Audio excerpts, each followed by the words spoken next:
Doesn't matter whether it's hot, cold, or the temperature overall when you're wrapping vinyl. Let's find out today.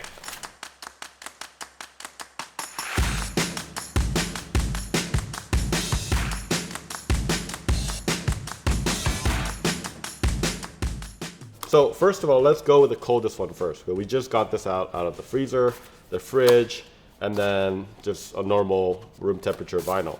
So this is been in the freezer for about 12 hours.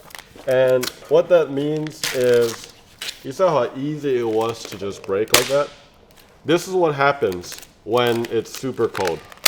And normally it becomes harder to work with and it gets brittle and it just breaks and tears. So if you're in like Canada, like in the north, and then trying to wrap in cold weather, do not recommend that.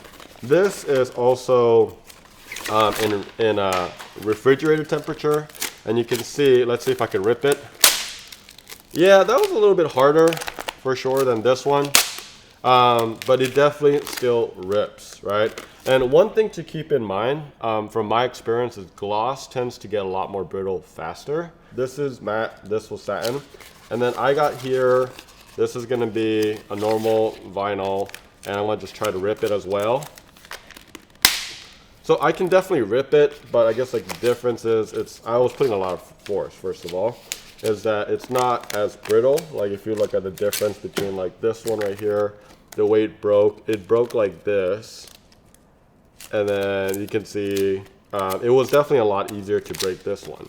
So what does that mean when you're in a hot weather? Let's say you're working in like Louisiana weather. It's really, really gummy, very, very humid. It's just really, really hot outside. And you're outside trying to wrap like, you know, maybe a pillar delete or something like that. And what that means, if it is hot, let's say you're trying to wrap around an area and you're not meaning to stretch, but because it's hot, it is automatically stretching. And that's really bad because it's actually harder, in my opinion, to work in a setting when it's really, really hot, because you just pull just a little bit and you can see there's some deformed areas right here. It's a little bit more elongated and it's so easily stretched. And the thing is, it's always staying so hot outside, you don't even have time for it to revert back to memory if you wanted to. And think of it like you have this giant like radiating heat on top of the vinyl, so everywhere that you don't want to stretch is stretching. So when you are wrapping next time, keep that in mind. And the recommended temperature that we like to say is 65 to about 80, maybe 85 would be pushing it, but 65 to 80 is what we like to be in.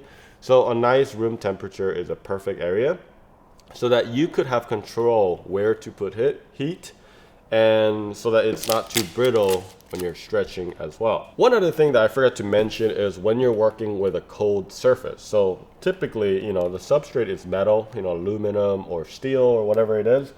And if the surface is cold, the vinyl is going to be cold and it's going to have some difficulty adhering probably.